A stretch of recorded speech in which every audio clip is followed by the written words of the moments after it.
Gold trusted gold buyers మీరు తాకట్టు పెట్టిన బంగారాన్ని విడిపించి ఈ రోజు ఉన్న మార్కెట్ ధరకు కొనబడను.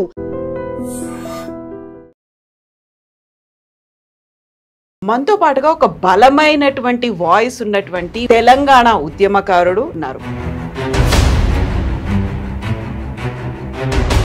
10 ఏళ్ల పాటు తను సాగించినటువంటి ఉద్యమం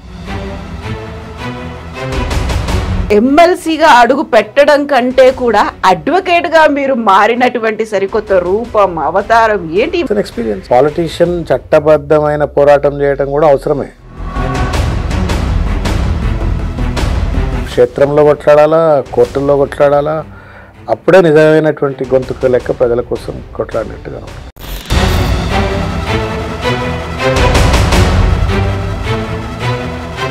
చాలా సందర్భాలలో బాగా కరడుగట్టిన ప్రభుత్వాలని సైతం కోర్టులు మెడలు వంచినాయి. సో ఇన్ని కేసులు లేకుంటే ఇన్ని సమస్యలు, మీరు కోర్టులో పోరాటాలు, ఇవన్నీ ఒకే ఎత్తు.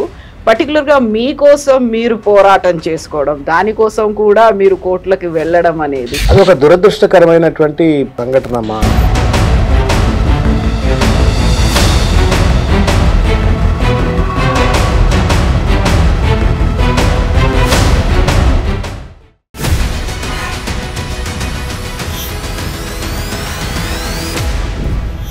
నమస్తే, welcome to I dream inside politics with Kavitha. మనతో పాటుగా ఒక బలమైనటువంటి వాయిస్ ఉన్నటువంటి మంచి ఆరేటర్, తెలంగాణ ఉద్యమకారుడు, at the same time social activist ఉన్నారు. ఇదంతా తెలంగాణ ప్రత్యేక రాష్ట్రంగా ఏర్పడక ముందు. ఆ తర్వాత తను చేసినటువంటి పోరాటాలు, 10 ఏళ్ల పాటు తను సాగించినటువంటి ఉద్యమం ఇప్పుడు సరికొత్త రూపంలో, అవతారంలో కనిపిస్తున్నారు. యాక్చువల్గా ఎమ్మెల్సీ అయినప్పటికీ, మండలిలో అడుగు పెట్టకపోయినప్పటికీ కూడా సుప్రీంకోర్టు వేదికగా పబ్లిక్ ఇంట్రెస్ట్ లిటిగేషన్లు, రిట్ పిటిషన్లు ఫైల్ చేస్తూ మొత్తంగా ప్రజా సమస్యల్లో ఇంకో కొత్త కోణంతో పోరాటం చేస్తున్నటువంటి ఎమ్మెల్సీ దాసోజు శ్రవణ్ గారు మనతో పాటుగా ఉన్నారు. అన్న నమస్తే. నమస్తే అమ్మా. కంగ్రాచులేషన్స్. థ్యాంక్ యూ అమ్మా. ఎమ్మెల్సీగా మీరు మండలిలో అడుగు పెట్టబోతున్నారు. అయితే ఎమ్మెల్సీగా అడుగు పెట్టడం కంటే కూడా అడ్వకేట్ గా మీరు మారినటువంటి సరికొత్త రూపం, అవతారం ఏంటి? ఈ మధ్యన ఎక్కువగా ఢిల్లీకి పోయి వస్తున్నారు, సుప్రీంకోర్టులోనే కనిపిస్తున్నారు, ఆర్ఎల్స్ హైకోర్టులో కనిపిస్తున్నారు. మీరు ఏంటి ఇంత? అట్లేమంటే not that I have enrolled in Supreme Court bar also, but నేను అక్కడికి వెళ్ళేది ఫస్ట్లో గ్రూప్ 1 జీవో 29 కోసం వెళ్ళినాను. తర్వాత జీవో 46 బాధితుల పక్షాన వెళ్ళాను. తర్వాత నా పంచాయతీ, నా ఎమ్మెల్సీ గవర్నర్ గారు రిజెక్ట్ చేయటం, దానికోసం సుప్రీంకోర్టు రెగ్యులర్గా వెళ్ళాను. సో అంతేం పెద్ద రెగ్యులర్గా కాకుండా, but at least some of these cases కోసం పోవటం, తర్వాత మధ్యలో పార్టీకి సంబంధించిన లీగల్ మ్యాటర్స్ ఉంటే 1-2 సార్లు వెళ్ళటం. It's an experience, it's a good experience. అంటే పాలిటీషియన్ చట్టబద్ధమైన పోరాటం చేయడం కూడా అవసరమే. బికాజ్ మనం ఏం మాట్లాడినా రాజకీయములు, తర్వాత గవర్నెన్స్ ఈజ్ ఆల్ అండర్ కాన్స్టిట్యూషనే కదా. And courts are the protectors of the constitution. Kabatti, they are the right forums to go and then make an appeal. So kabatti, క్షేత్రంలో కొట్లాడాలా, కోర్టుల్లో కొట్లాడాలా, అప్పుడే నిజమైనటువంటి గొంతుకు లెక్క ప్రజల కోసం కొట్లాడినట్టు కనబడుతుంది. మీడియాలో కూడా కనిపించాలి, అందులో కూడా ఎక్కువ మీడియా ఆటోమేటిక్ కనబడతాం కదా. మనం మీరు ఫీల్డ్లో కొట్లాడితే ఆటోమేటిక్ కనబడుతుంది, కోర్టులో పోయి కొట్లాడితే ఆటోమేటిక్ కనబడుతుంది. సో వెరీ ఫస్ట్ ఒక అడ్వకేట్ గా చేసినటువంటి ఉద్యమం, పోరాటం ఏంటి అసలు? తెలంగాణ మూమెంట్లో బిల్లుల కోసము, దానికోసం కోర్టులకు హియరింగ్స్ అవుతుంటే అట్లా పోయాను. తర్వాత కొంత ఆర్టీఐ చట్టం కోసం, కోవిడ్ బాధితుల కోసం, వరద బాధితుల కోసం, జిహెచ్ఎంసీలో ఎక్స్ అఫిషియో మెంబర్స్ కోసం, తర్వాత బీసీ రిజర్వేషన్లు పంచాయతీ ఎన్నికల్లో అమలు చేయాలని చెప్పని, ఇవాళ కులగణన అంటున్నటువంటి దానికి జెనసిస్ 2018లో I only have started. Samagra Kutumba no, అది కేసీఆర్ గారు వారు ఎఫెక్టివ్ ప్లానింగ్ కోసం వారు చేసినటువంటి ఒక సర్వే. బట్ ఎంపిరికల్ సర్వే ఏదైతే అన్నారు కదా, ఇప్పుడు ఎంపిరికల్ స్టడీ ఏదైతే భూసాని వెంకటేశ్వరరావు గారు ఆ స్టడీ ఏదైతే అన్నారో, దానికి root was one of our cases 18లో మేము ఫైల్ చేసినటువంటిది. అప్పుడు పంచాయతీ ఎన్నికలలో ముందు ఆ పంచాయతీ ఎన్నికలలో మేమెంతో మాకంత రావాలని, తర్వాత కేటగరైజేషన్ను అమలు చేయాలని విద్యా ఉపాధుల్లో ఉన్నట్టుగానే మన రాజకీయ స్థానిక సంస్థల ఎన్నికల్లో కూడా కేటగరైజేషన్ అమలు చేయాలని అప్పుడు కోర్టులో కేసు వేసినప్పుడు జస్టిస్ రామచంద్రరావు గారు ఆయన బెంచ్ అది. అప్పుడు we argued and then finally he gave an order to conduct the empirical study. But some reason అప్పటికి అదే టైంలో ప్రభుత్వం కొంత అడ్వాన్స్గా ప్రభుత్వాన్ని డిజాల్వ్ చేయటము, ఎన్నికలకు పోవటము, తర్వాత కొత్త ప్రభుత్వం రావటం, మళ్ళీ 2020లో మళ్ళీ జిహెచ్ఎంసీ ఎన్నికలు వచ్చినప్పుడు మళ్ళీ కేటగరైజేషను కాస్ట్ సెన్సస్ చేయాలని. సో మొన్న ఏదైతే ఈ ట్రిపుల్ టెస్ట్ జడ్జిమెంట్ ఏదైతే వచ్చిందో one of the reasons is my petition. నాతో పాటే తర్వాత మన జాజుల శ్రీనివాస్ గౌడ్ గారు, తర్వాత బీసీ సంఘ నాయకులు సత్యనారాయణ గారు, వాళ్ళందరూ కూడా వేశారు. It's a different matter. This government was so thick skin that they have not acted upon that particular order that was given by the chief justice. తర్వాత మళ్ళీ అదే అంశాల మీద ఆర్ కృష్ణ పిటిషన్ వేస్తే దాన్ని పట్టుకొని భూసాని వెంకటేశ్వరరావు కమిటీ వేస్తున్నామని అన్నారు. బట్ ఒరిజినల్గా ఈ ఎంపెరికల్ స్టడీ తర్వాత సబ్స్టాన్షియేటివ్ రిప్రజెంటేషన్ ఇవ్వాలా అన్నటువంటి ఒక లీగల్ బ్యాటిల్ మొదలుపెట్టింది మేమే. So that is one. అట్లా తర్వాత నాల్సర్లో బీసీ రిజర్వేషన్స్ అమలు చేయాలా అని, రిజర్వేషన్స్ అమలు చేయట్లేరు బీసీ రిజర్వేషన్స్ అని, లా స్కూల్స్లలో లా చెప్పే దగ్గర లా ఎట్లా అమలు చేయలేదు, చట్టం ఎట్లా అమలు చేయరు అని అక్కడ కొట్లాడినాం. అట్లా I mean it did and what we did is limited. ఇంకా కొట్లాడాలా, చాలా అంశాలు ఉన్నాయి, చాలా సమస్యలు ఉన్నాయి, కొట్లాడాలా. I consider that every politician should use courts also very well, because ప్రతిదానికి రోడ్ల మీద వచ్చి బట్టలు దించుకోవాల్సిన అవసరం లేదు, రోడ్ల మీదకి వచ్చి రగడ చేసి సినిమా థియేట్రిక్స్ లెక్క చేయవలసిన అవసరం లేదు. ప్రాపర్గా మనం ఏదైతే చట్టాన్ని ప్రభుత్వాలు ఉల్లంఘిస్తున్నాయి అనుకున్నప్పుడు, రాజ్యాంగాన్ని తుంగలో తొక్కుతున్నాయి అనుకున్నప్పుడు కోర్టులు తప్పనిసరిగా సమాధానం చెప్తాయి. మనం చాలా సందర్భాలలో బాగా కరడుగట్టిన ప్రభుత్వాలని సైతం కోర్టులు మెడలు వంచినాయి. సో కాబట్టి politicians should learn to use courts also, judicial, not for litigation కోసం కాదు, రెజల్యూషన్ కోసం. సమస్యల కొంతమంది ఎందుకు అది లిటిగేషన్ కోసమే కాబట్టి ఏడన్నో పుల్ల పెట్టాలి, ఏడ పుల్ల పెట్టాలి, ఆడ పుల్ల పెట్టాలి. బట్ మనం కోర్టుకు పోవడం వల్ల పబ్లిక్ పాలసీలో ఒక స్మూదర్నెస్ రావటము, తర్వాత ఏమైనా అవకతవకలు ఉంటే వాటిని కట్టేలు చేయటం అట్లా ఉపయోగపడుతుంది. కాకపోతే you have your own legal team అనేది ఉంటారు, అక్కడ అడ్వకేట్లు ఉంటారు, వీళ్ళందరూ ఉన్నప్పటికి కూడా మీ అంతటా మీరు వెళ్ళి అటెండ్ అయ్యి అక్కడ కోర్టులో వాదించడం ఇవన్నీ కూడా ఉన్నాయి కదా. కొన్ని అంటే నేను ఐ యూజ్డ్ లాట్ ఆఫ్ వాళ్ళే వాదించారు, బట్ ఐ అసిస్టెడ్. నేను బేసిక్గా రీసెర్చర్ని కదా.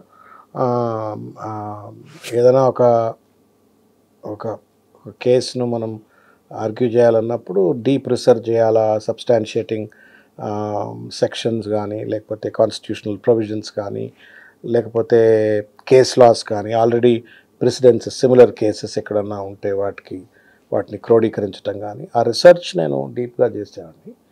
సో ఆర్గ్యుమెంట్స్ నా కేసులో చాలా వరకు సీనియర్ అడ్వకేట్సే ఆర్గ్యూ చేసినారు, but I assisted in drafting, in కొంత కూర్పు అంటాం కదా మనం, లీగల్ ఏ యాంగిల్లో మనం కొట్లాడితే గెలుస్తామన్న కూర్పులో I think I did play vital role.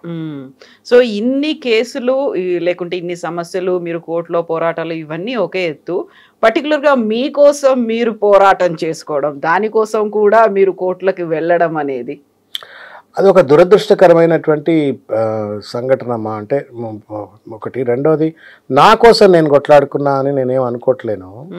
నేను మెంటల్గా డిసైడ్ అయినా జీవితంలో బహుశా రాజకీయాల్లో నాకేం పదవులు రాకపోవచ్చేమో అని చెప్పని అనుకున్నాను.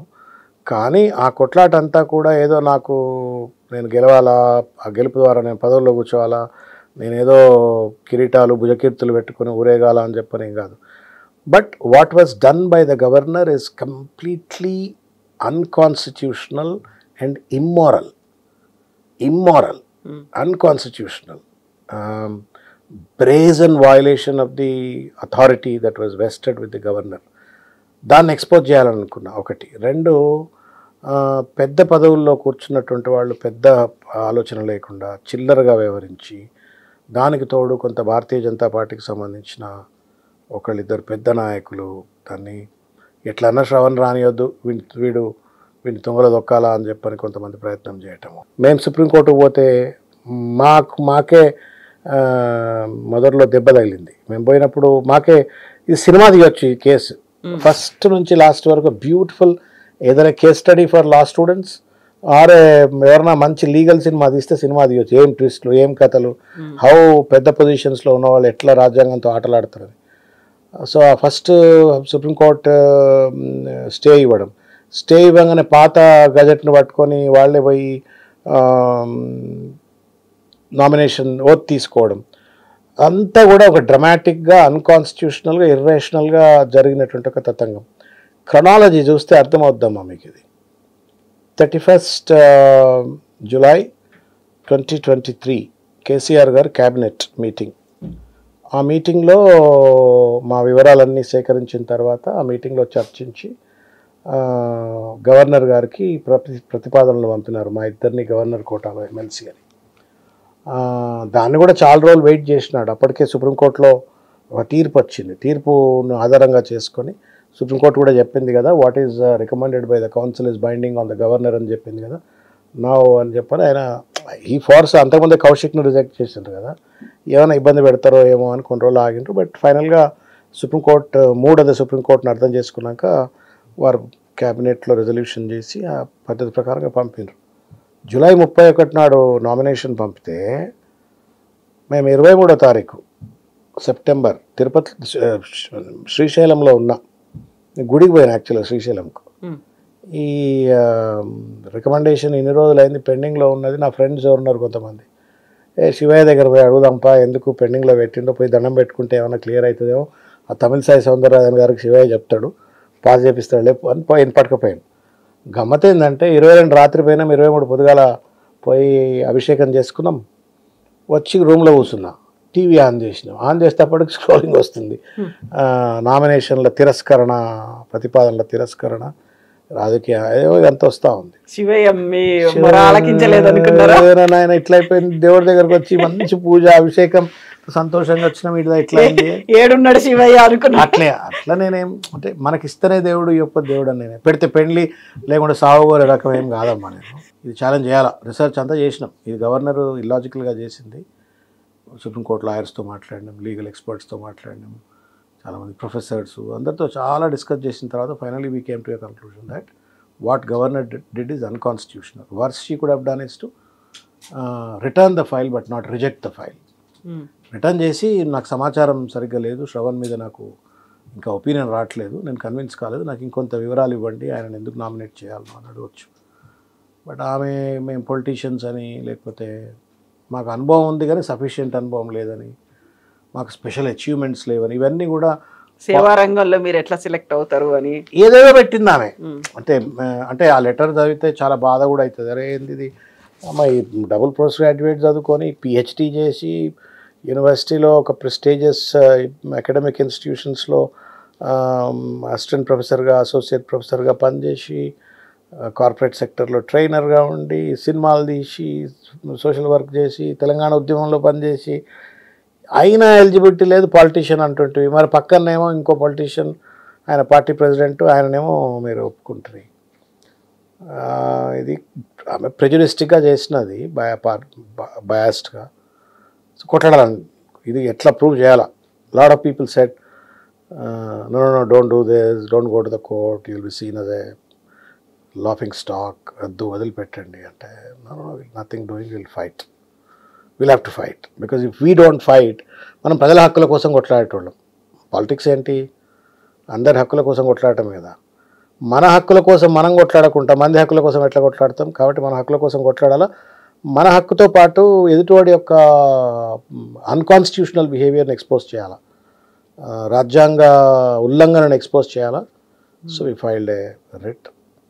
గమ్మత్ ఏంటంటే సెప్టెంబర్ 23 నాడు మేము శ్రీశైలంలో ఉన్నప్పుడు ఆ లెటర్ ఏదైతే మీడియాలో సర్క్యులేట్ అయిందో అది 19th dated signature. But 23rd నాడు రిలీజ్ చేసిన వాళ్ళు 19th డేటెడ్. తర్వాత నేను somewhere I think in first week January, last week off 31st of 23 I filed writ. Then it came for hearing. First hearing రోజే ఒప్పుకున్నారు ఇద్దరు, గవర్నర్ తర్వాత ప్రభుత్వం ఏజీ. మేము we will abide by the high court final outcome. అప్పటిదాకా gentlemen agreement మేము fill up చేయము ఇవి అని చెప్పినారు. చెప్పిన తర్వాత 17వ తారీఖు జనవరి 2024 గవర్నర్ గారు పత్రికా ప్రకటన చేసిండ్రు. కోర్టులో కేసు ఎమ్మెల్సీ నియామకాలకు సంబంధించి కోర్టులో కేసు ఉన్న ధర్మిల గవర్నర్ కార్యాలయము ఏ రకమైనటువంటి కొత్త ప్రతిపాదనలను పట్టించుకోదు, నామినేట్ చేయదు, కోర్టు తీర్పు వచ్చే వరకు వీటిని ఖాళీ పెడతా అని ప్రెస్ స్టేట్మెంట్ ఇస్తుంది. గతంలో పొలిటీషియన్స్ అందరినీ గవర్నర్ కోటాలో అపాయింట్ చేసింది. బసవరాజ్ సారయ్య గారు, దయానంద్ గారు, మసూన్చార్ గారు, కోదండరామ్ గారు, మమీర్ అలీ గారు, దాసోజు శ్రవణ్ మాత్రం politician. So we fought it and then ఫైనల్గా హైకోర్టు అది కొట్టేసింది. కొట్టేసినాక 5 నెలలు దాన్ని తాత్సారం చేసిండ్రు. Then we went supreme court first stay ఇచ్చింది. తర్వాత మేము నెత్తి నోరు పెట్టుకొని మొత్తుకున్నాం, ఇదేం ఆర్డర్ నాయన, మా దాంట్లో మాకే లాత్ కొడితే మేము ఎట్లా పోవాలా అని అంటే ఫైనల్గా మొన్న ఆర్గ్యుమెంట్స్లో దే ఎక్సెప్టెడ్ దట్ వాళ్ళకు వాళ్ళే ఒప్పుకున్నారు, కోర్టు మేము తప్పు చేశాము, తప్పు జరిగిపోయింది, మేము స్టే ఇచ్చాము. ఆ స్టే ఇచ్చిన తర్వాత సబ్సీక్వెంట్గా స్టే ఇచ్చిన తర్వాత జరిగే నామినేషన్స్ ఆర్ సబ్జెక్ట్ అవుట్కమ్ అన్నాం, కానీ పాత వాటిని మేము రివైవ్ చేసినట్టు కాదని చెప్పని కొట్టిపడేసినారు. But end of the day I feel that September 17th ఇంకా కూడా ఇది half won battle.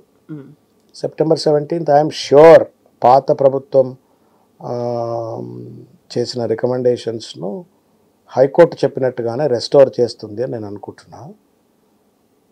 సరే, నేను ఒకవేళ కౌన్సిల్లో ఆల్రెడీ ఎంటర్ అయినాను కాబట్టి ఎమ్మెల్యే కోటాలో ఎమ్మెల్యే ఎలక్టెడ్గా, కుర్ర సత్యనారాయణ గారు పాపం ఎరుకల బిడ్డ, ఆయనన్న మంచి వెటరన్ లీడర్, సోషల్ సెన్సిటివిటీ ఉన్న లీడర్, పాత ఆయన పాపం పెద్ద మనిషి. ఆ కులంలో ఎవరు లీడర్లుగా ఎదగరు, ఆడదాకా ఎవరు రారు. ఆయనకు ఒక ఆపర్చునిటీ వస్తుంది, కోర్టు ఆయనకు న్యాయం చేస్తుందని నేను నమ్ముతున్నాను. I'm hopeful. ఇప్పుడు కోదండరామ్ గారి మీద పర్సనల్ గ్రడ్జెస్ ఏమైనా ఉన్నాయా దాసోజు శ్రేవణ్కి? ఒకవేళ దాసోజు శ్రేవణ్ కాకుండా ఇంకెవరైనా వ్యక్తిని కనుక నామినేట్ చేయమని పేరు పంపిస్తే అప్పుడు కూడా ఇలాగే ఫైట్ చేసేవాళ్ళ మీరు? What was done by the governor is unconstitutional అమ్మా. శ్రవణ్ కాకుండా ఎవరైనా కొట్లాడమంట నేను. మనము ఎండ్ ఆఫ్ ద డే ఏంటి, ఒక లేకపోతే ఒక రౌడీ రాజకీయాలు చేసేటోళ్లకు కొంత గొప్ప మనం చదువుకున్నాము, సమాజంలో ఉన్నటువంటి ఒక సమస్యలను రాజ్యాంగబద్ధంగా చట్టబద్ధంగా పరిష్కరించాలనుకునేటువంటి వాళ్ళము,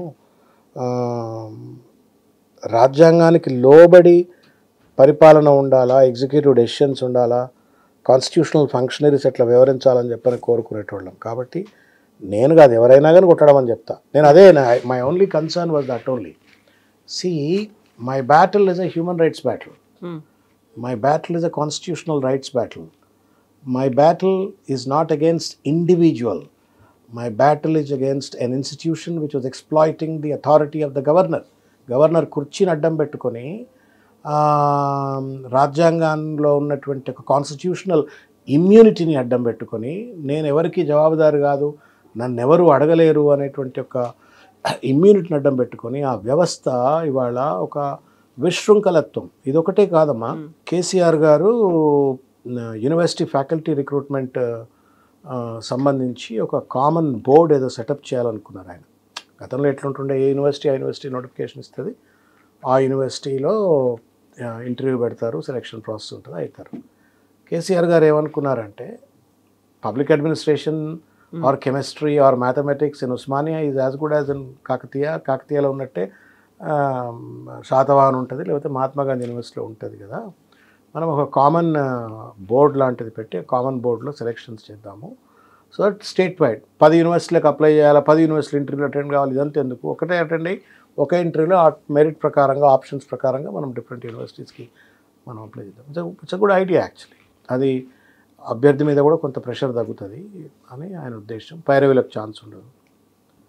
బిల్లు తుంగలో దొక్కింది ఆమె పుణ్యమా అని యూనివర్సిటీలో రిక్రూట్మెంట్ ఆగిపోయింది. ఆ రిక్రూట్మెంట్ ఆగడం వల్ల కొన్ని వేల మంది పాపం నిరుద్యోగ యువకులు ప్రొఫెసర్లు, అసిస్టెంట్ ప్రొఫెసర్లు అయి ఉండేవాడు, అసిస్టెంట్ ప్రొఫెసర్ అసోసియేట్ అయి ఉండేవాడు, అసోసియేట్ ప్రొఫెసర్ అయి ఉండేవాడు. ఒకటి. 2, విద్యార్థులకు టీచింగ్ అందుబాటులో లేకుండా పోయింది, టీచర్స్ అందుబాటులో లేకుండా పోయినారు. Because of that mediocre decision of the governor at that point of time recruitment ఆగిపోయింది. రిక్రూట్మెంట్ ఆగితే నిరుద్యోగులు ఉద్యోగులు కాకుండా అయిపోయినారు. 2వది, విద్యార్థులకు క్వాలిటీ ఎడ్యుకేషన్ దొరకలే because there is a absence of teachers. ఇంత దురాగతాలకు వ్యవస్థలు పాల్పడుతుంటే అవి మనం కొట్లాడకపోతే తప్పు. నేను కౌశిక్తో కూడా చాలాసార్లు నన్ను అప్పుడే తప్పు చేసినావు బా, when you are rejected. That boy is a Ranji Trophy player.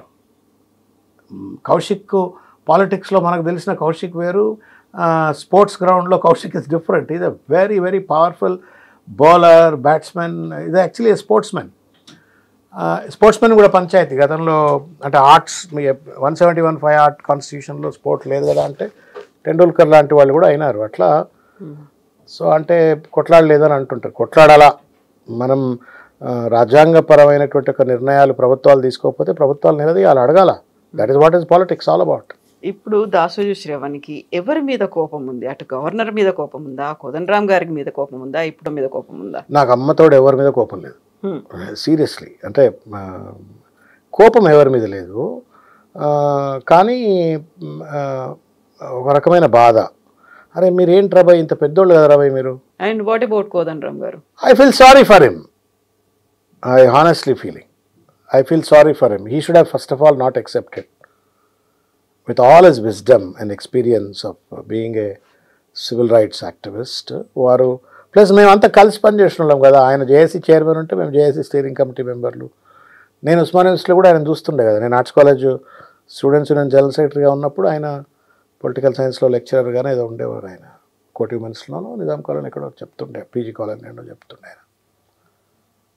So I mean, what is I mean, ఈ పొజిషన్ ఇవాళ ఉంటుంది, రేపు పోతుంది. But you are much bigger than that కదా. కోదండరామ్ అనే వ్యక్తి తెలంగాణ ఉద్యమంలో కీలకమైన పాత్రధారి. ఇప్పుడు మీరు కనుక కోర్టుకు వెళ్ళకపోయి ఉంటే, సుప్రీంకోర్టులో అలాంటి తీర్పు రాకపోయి ఉంటే, మీరిద్దరూ ఎమ్మెల్సీలుగా అసెంబ్లీలోనే ఉండేవాళ్ళు కదా. మీ వల్లే కదా ఇప్పుడు తనకు రాకుండా పోయింది. నా వల్ల ఎందుకు అంటున్నారు మీరు? నాకు అడ్డం వచ్చింది అనేది కూడా ఎందుకు? అందుకే క్రాలజీ చెప్తున్నాను. నేను కోర్టులో కేసు వేసి నన్ను రిజెక్ట్ చేసినాడు, కోదండరామ్ గారి పేరు లేదు. బట్ మీరు అన్నట్టుగా ఈ అందరూ అటెండ్ అయ్యారు కదా. అప్పుడు ఉన్నటువంటి ఐఏఎస్ ఆఫీసర్లు కావచ్చు, బ్యూరోక్రాట్లు కావచ్చు, ఉన్నత అధికారులతో పాటుగా ఈఎన్సీలు, మంత్రులు, ముఖ్యమంత్రి, ఇంక్లూడింగ్ ఎవరైతే బడ్జెట్ దానికి కేటాయించారో ఫైనాన్స్ మినిస్టర్ దగ్గర నుంచి అందరూ అటెండ్ అయ్యారు కదా. వాళ్ళు చెప్పింది కన్సిడర్ చేయలేదా, లేకుంటే మీరు చెప్పింది? You are not understanding one. I'm talking to Kavita, one of the most senior journalists who can decipher information just like that. నేనేమంటా ఉన్నానంటే, ఎవరినైనా మీరు దోషులుగా నిర్ధారణకు ఒకవేళ వచ్చిండ్రు అంటే ఎవరెవరి ఆరోపణల మీ యొక్క స్వీయ అనుభవం ద్వారా కానీ, పరిశోధన ద్వారా కానీ, లేదు ఎవరి యొక్క ఆరోపణల వల్ల కానీ, సాక్ష్యాల వల్ల కానీ కవిత గారు కాళేశ్వరంలో ఒకవేళ అవినీతికి పాల్పడ్డది, లేకపోతే తప్పుడుగా వ్యవహరించింది అని చెప్పని మీకు ఒకవేళ అనుమానం వస్తే, ఇగో ఇవన్నీ ఆధారాల ధర్మిల, ఆరోపణల ధర్మిల, అబ్జర్వేషన్ ధర్మిల నేను కవిత గారు అవినీతికి పాల్పడ్డారనో, కవిత గారు ఏదో తప్పుడు చేసినారనో నేను అనుకుంటున్నాను, నువ్వు వచ్చి డిఫెండ్ చేసుకోవాలని అడగాలి. వెళ్తారా లేదా అసెంబ్లీకి? క్వశ్చన్. అది బాస్ కేసీఆర్ గారు వస్తారా? అమ్మా, ఆయన ఎన్ని పోరాటాలు చూసినా కాళేశ్వరం ప్రాజెక్ట్ అనేది ఇప్పుడు 1 కోటి ఎకరాల భాగాన్ని చెయ్యాలి అనే ఉద్దేశంతో స్టార్ట్ అయినటువంటి ప్రాజెక్టు మేడిగడ్డ కుంగుబాటు అయింది అనేది దానికి సంబంధించి బోల్డ్ అన్ని. మేడిగడ్డ కుంగుబాటు కాలే, మేడిగడ్డలో ఉన్న 65 పిల్లర్లో 2 పిల్లర్లు అప్లై చేసి వాడికి డ్యూ ప్రాసెస్ ఫాలో అయ్యి వాడికి న్యాయపరమైనటువంటి ఒక పూర్తి హక్కులు రక్షణ కల్పించినాక కోర్టు తీర్పు మేరకు వాడిని శిక్ష చేస్తే కేసీఆర్ గారిని ఏం లేకుండానే శిలోనెక్కిస్తా అంటున్నారు. మీరు డిఫెండ్ చేసుకునే అధికారం ఇవ్వండి. కేసీఆర్ గారు వస్తున్నారా, రావట్లేదా? అమ్మా, ప్రజలు he knows how to defend and he will defend. ఇప్పుడు ఇంత జరుగుతూ ఉంటే why KCR is silent? he knows how to talk and when to talk. ఇంత అవుతోంది అంటున్నారు. నేనేదో ఒట్టిగానే మా నాయకుడు కాబట్టి నేనేదో పొగడం కోసం మాట్లాడతలే. నేను తెలంగాణ ఉద్యమంలో ఆయనతో క్లోజ్గా పనిచేసిన వాడిని. He's the sharpest brains of Indian politics. And he is not a loose cannon like Revanth Reddy. He knows when to talk, when not to talk, and where to talk, and what to talk. He will talk. And coming back to Dasoju Shravan, ఇప్పుడు MLC అయినరు. MLC అవ్వడానికి బోల్డ్ అన్ని కష్టపడ్డారా, బోల్డ్ అని అడ్డంకులు ఎదుర్కొన్నారా, బోల్డ్ అంత time పట్టిందా? Kavitama, so you know me for a long time. For a lot of years you know me. నాకు detachment వచ్చింది లైఫ్లో. దీంతో ఏదో నేను పెద్దోడినైనా అనుకోవట్లేను, ఇది లేకపోతే నేను చిన్నోడిని అనుకోవట్లేను. నాకు ఇంతవరకు ఈ 3 నెలలు అయిందో ఏదో అయింది ఇప్పటికి. ఇది అసలు నాకు ఇది ఎమ్మెల్సీ అంటే ఏందో నాకేం తెలియట్లేదు. ఎక్సెప్టింగ్ గన్మెన్లు ఎమ్మడి కనబడుతున్నారు తప్ప నాకు ఇంకేం తెలుస్తలేదు. Because you didn't enter into a మండలి. I was doing all the work before and at the same work I am doing even now. అడిషనల్గా ఇప్పుడు మీ ముందు మాట్లాడుతున్నా, ఇదే ముచ్చట రేపు అసెంబ్లీలో చెప్పాలా, కౌన్సిల్లో చెప్పాలా, అంతే. I'm not feeling anything new, కొత్త కొమ్ములు ఏమొచ్చినాయి. కాకపోతే ఏంటంటే జర్నీలో ఇది ఒక accomplishment and I'm thankful to KCR garu for it. ఇదొక all of us in life would look for incremental growth. Late అవ్వడానికి కారణం ఏంటనుకుంటున్నారు? నేనే కారణం కావచ్చేమో, నా బ్యాక్గ్రౌండ్. ఓపిక లేదా? అట్లని కూడా కాదురా, అంటే I can't say that, but ఏమో విధి తలరాత. శివుడు దగ్గర కూర్చుంటే రిజెక్షన్ లెటర్ చూసినా కదా నేను. ఓపిక అని కాదు, ఇప్పుడు అట్లా అంటే చెప్తామా. Telling somebody in the morning 2010లో 9 ఆ ప్రాంతంలో నాకు 2 ఆప్షన్స్. నేను చిరంజీవి గారితో కంటిన్యూ కావాలా, ఆయన కోసమే రాజకీయాల్లోకి వచ్చిన, కుటుంబంతో సన్నిహితంగా ఉన్నా. And I sacrificed to be in PRP at that time. I left a very lucrative job like many people. 3 లక్షల సాలరీ ఉండేది, వదిలిపెట్టుకొని వచ్చిన. నా లెక్క చాలా మంది వచ్చిన డాక్టర్లు, లాయర్లు, PRPలు. అప్పుడు అంత చదువుకున్న వాళ్ళే ఉండే 90%. నేను అందులో కండి. నాకు ఎక్కువ ఆపర్చునిటీ దొరికింది, ఫెసిలిటేషన్ దొరికింది, నేను ఎక్కువ పని చేయగలిగిన, ఎక్కువ విజిబిలిటీ వచ్చింది. ఆయన అన్నారు, అరే నువ్వు పిచ్చోని లెక్క ఆవేశపడకు, ఆవేశం తగ్గించుకో, తెలంగాణ ఆగం కాకు, I take care of your political career and other. నా కోసం వచ్చినవాడు నువ్వు రాజకీయాల్లోకి, ఎంత ఆవేశపడకు, మనం మెర్జ్ అయితే there is every possibility that you get a good position. నేను అప్పుడే ఎమ్మెల్సీ అవుతుంటే, నేను ఎమ్మెల్సీ ఒకవేళ అప్పుడే అయి ఉంటే నేను తెలంగాణ ఉద్యమానికి గొంతుగా ఉండేవాడిని కాదు, నేను కేసీఆర్ గారు వెంట నడిచుండేవాడిని కాదు, మీ వెంట నేను తెలంగాణ ఉద్యమంలో మిలియన్ మార్చ్లో ఉండేవాడిని కాదు, సాగరహారంలో ఉండేవాడిని కాదు, అనేక ప్రజా ఉద్యమాల్లో నేను భాగమై ఉండేవాడిని కాదు. But I would have enjoyed, I would have become MLC. ప్రభుత్వం అప్పుడు కిరణ్ కుమార్ రెడ్డి గారి ప్రభుత్వం, I would have enjoyed the government, but I didn't choose that. ఇది పీపుల్ డోంట్ రియలైజ్. సరే రియలైజ్ అవుతారు, బట్ నాకు తెలుసు, నా అంతరాత్మకు తెలుసు. అట్లే ఉండుంటే నేను మంచి పదవిలో ఉండేవాడిని కదా. వదులుకున్నా, తెలంగాణ ఉద్యమంలో ఉన్నా. 14లో మనుషులం కదా మనమంతా, భావోద్వేగాలు ఉండకుండా మనం ఏమైనా రాళ్ళమా? స్థితపరిణితంగా ఉండడానికి సన్యాసులం కూడా కాదు, సామాన్యమైన ఉప్పు కారం తినే మనుషులం. బాధపడ్డం, టికెట్ రాలేదు, కోపం వచ్చింది, బాధ వచ్చింది, కేసీఆర్ నుంచి దూరం పోవాలనిపించింది. అట్లని కూడా ఏదో ఇక అన్ని రకరకాల. We are all the human being is a bundle of emotions కదా. తర్వాత ఆత్మన్యూనతా భావం కావచ్చు, మన నియంత్రణ లేని మన అస్తిత్వాలు కావచ్చు, ఏదో మొత్తం జరిగిపోయింది. But finally God has driven me. అరే శివయ్య, నువ్వు ఏ ఆడిడ కాదురా, నువ్వు కేసీఆర్ గారే తోటే ఉండాలా, నువ్వు ఆయనదే తోటే నీకు కరెక్ట్. శివుడు చంద్రశేఖరుడు ఒకటే కదా, అట్లా పట్టుకో.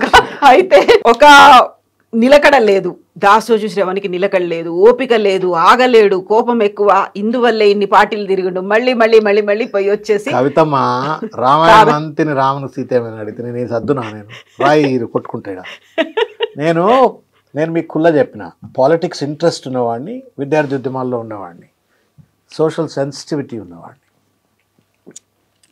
పాలిటిక్స్లోకి ఎంటర్ అయినా middle class family, very first generation graduate, first generation politician, first generation corporate big role, first generation. మా నాన్న ఏం జనరల్ మేనేజర్ కాదు, లేకపోతే కార్పొరేట్ కంపెనీలో MD కాదు, ఏం కాదు.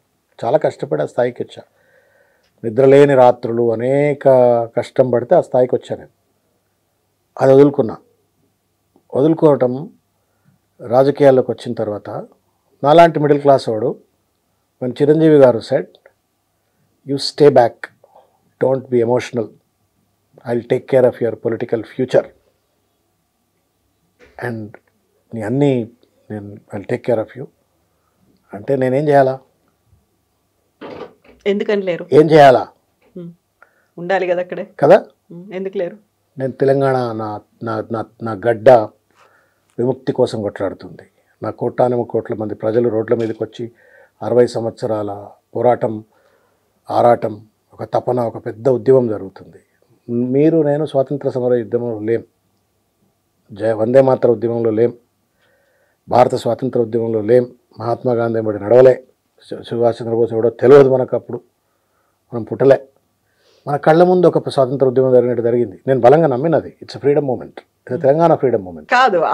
ఈ మాట మీతో అన్న వాళ్ళు కూడా చాలా మంది ఉన్నారు కదా. అంటారా? ఎందుకన్నారు? అరే బుర్రే, మన బుర్రే మనకు 100 చెప్తుంది. ఇది ఉందా? దీని మీద 100 సెంటెన్సులు రాయొచ్చు. I use to do this in creativity exercise in corporate training. ఒక ఆబ్జెక్ట్ను మీరు ఎన్ని రకాలుగా చూస్తారంటే ఒకడే వ్యక్తి 100 రకాలుగా చూస్తాడు. సో సమాజం 100 రకాలు ఆలోచిస్తుంది, వేల లక్షల బుర్రలు కదా. అండ్ ఇంకోటి, మంది మీద రాలేయటానికి చాలా ఈజీగా వేయచ్చు, బికాజ్ ఇట్స్ ఈజీ. ఇప్పుడు సో సో నాకే తెలుసు కాంగ్రెస్ నుండి నేను బయటకు ఎందుకు వచ్చినా అంటే నాకే ఎరక. బీజేపీ నుంచి ఎందుకు వచ్చిండ్రు? బీజేపీ అది యాక్సిడెంట్, నా జీవితంలో జరిగిన one of the biggest accident. కాకపోతే యువర్ ఏబీవీపీ కార్యకర్త. ఏబీవీపీకి ఆర్ఎస్ఎస్కు ఇప్పుడున్న బీజేపీకి సంబంధం లేదు, అసలే సంబంధం లేదు.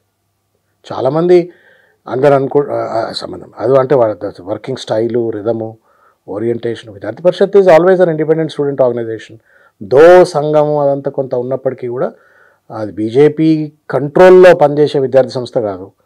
సంఘం always is an independent ideological thing. సరే, వాళ్ళు సిద్ధాంతపరమైనటువంటి ఒక గైడెన్స్ ఇచ్చినప్పటికీ కూడా, but they never obstruct anybody to work in other political parties. స్వయం సహాయకానంత మాత్రాన నువ్వు కాంగ్రెస్లో ఉండొద్దు, లేకపోతే నువ్వు ఇంకొక సంస్థల్లో ఉండొద్దు అని ఏం చెప్పరు. మీరు ఇంతకుముందు అన్నారు అప్పుడెప్పుడో నేను ఎమ్మెల్సీ అవ్వాల్సిన వాడిని అనేది. అయ్యుండేవాళ్ళు. But did you get the call? ఇప్పుడు ఈ కాలంలో మీరు ఎమ్మెల్సీ అయిన తర్వాత వచ్చిందా ఫ్రమ్ చిరంజీవి గారు? పెద్ద ఆయనతో ఏం మాట్లాడలేదు. అంటే నేను ఎప్పుడో అనుకున్న కలవాలని, ఇంకా నేను కూడా అంటే సీరియస్గా నేను ప్రయత్నం చేయలే. ఆయన పెద్ద మనిషి, ఆయన 100 సినిమాలు, కథా కార్ఖానా బిజీగా ఉంటారు కదా. But I'm always grateful to him that he gave me that political opportunity. Kalyan garu, Chiranjeevi garu, they gave me the opportunity. నేను అంటే నాకు ఇచ్చా మొదటికెళ్ళి పాలిటిక్స్ ఇచ్చు. I wanted to be in politics right from my student days. మానవ సేవ, మాధవ సేవ అనేది నేను బాగా విన్నవాడిని, ఇన్స్పైర్ అయినవాడిని. బట్ పాలిటిక్స్లో రావాలంటే భయం ఉండేది. మనకు గాడ్ ఫాదర్ లేరు, మనని ఎవరు ఓన్ చేసుకోకపోవచ్చు, లేకపోతే కులపరమైన కన్స్ట్రైంట్స్ ఉండొచ్చు, ఇంకేదో అని అట్లా అనుకునేవాడిని. బట్ అవన్నీ ఓవర్కమ్ చేస్తూ నాకు చిరంజీవి గారు, కళ్యాణ్ గారు ఆపర్చునిటీ ఇచ్చినారు. I'm thankful to them. God father అంటే ఎవరు? మై గాడ్ ఫాదర్ కేసీఆర్ గారు. ఇప్పుడు హీఈస్ ద వన్. అంటే చాలామంది రాజకీయాల్లో ఎట్లుంటుందో, ఒకసారి పోయి మళ్ళీ వచ్చిన తర్వాత ఆ ఆదరణ ఉండదు, అటాచ్మెంట్ అంటాం కదా, అది ఉండదు. బట్ ఆయన ఎప్పుడు నన్ను అది feel కానియలే.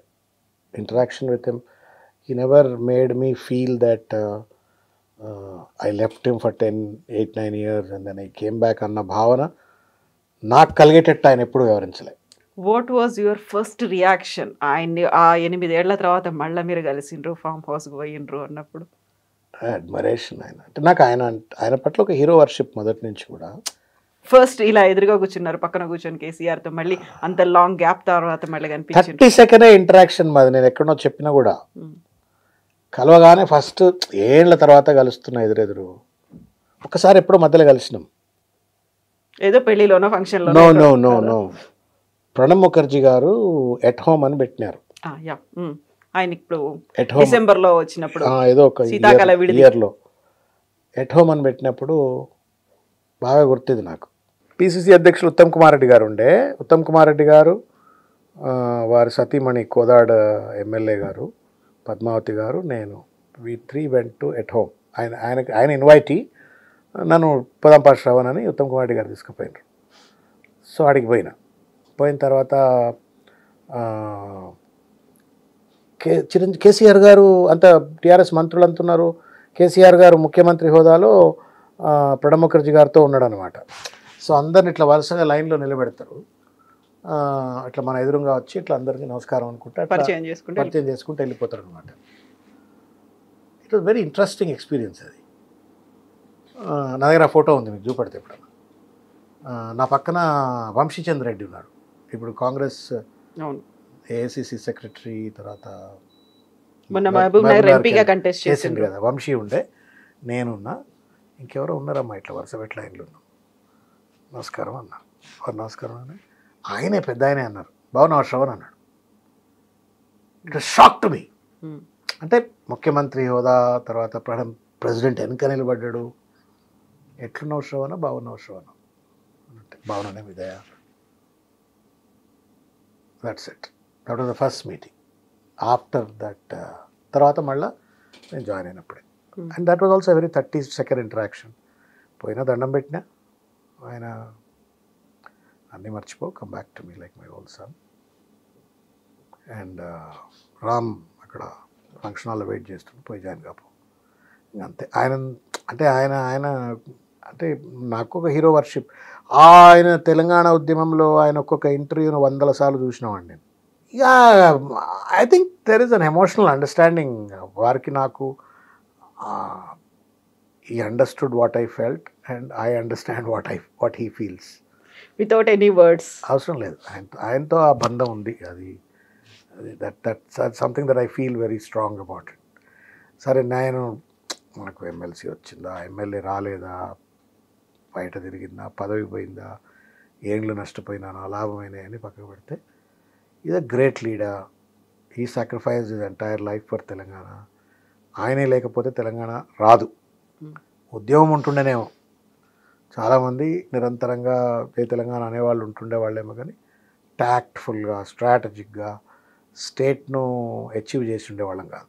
He managed it. He లాబీయిజమా, లేకపోతే పొలిటికల్ ప్రాసెసా, కన్విన్సింగ్ వేరియస్ పొలిటికల్ పార్టీసా, హైదరాబాద్ పంచాయతీ, తెలంగాణ పంచాయతీ ఢిల్లీలో తీసుకుపోవడమా, మొత్తానికి ఎన్ష్యూర్డ్ తెలంగాణ ఇస్ ఫార్మ్డ్. వచ్చిన తెలంగాణను I think he's done a remarkable job.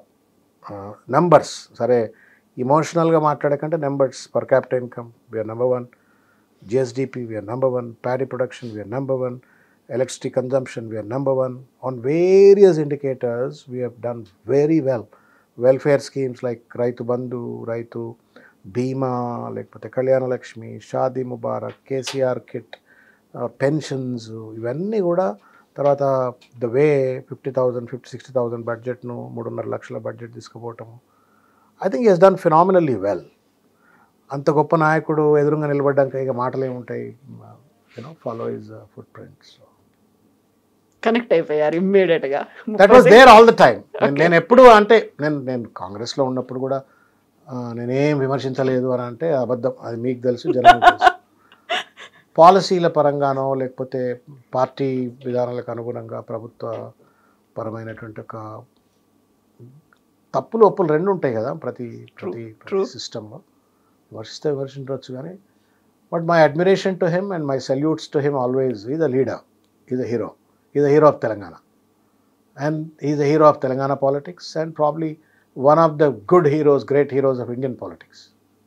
ఈ కంటెంపరీ పాలిటిక్స్లో గంత సోయి ప్రజల పట్ల నిరంతరంగా పాలిటిక్స్నే బ్రీత్ చేసి, రాజకీయమే జీవితంగా, ప్రజలే జీవితంగా, రాష్ట్రమే జీవితంగా బతికిన నాయకుడు ఎవరు లేరు. అంత ఆలోచించరు. I have seen so many leaders కదా, వాళ్ళకు ఆట విడుపు, ఒక విరామం ఉంటుంది. ఈయనకు విరామమే లేదు. నిద్రపోయినప్పుడు తప్ప బహుశా మిగతా టైంలో 24 hours churning about the state, welfare, people.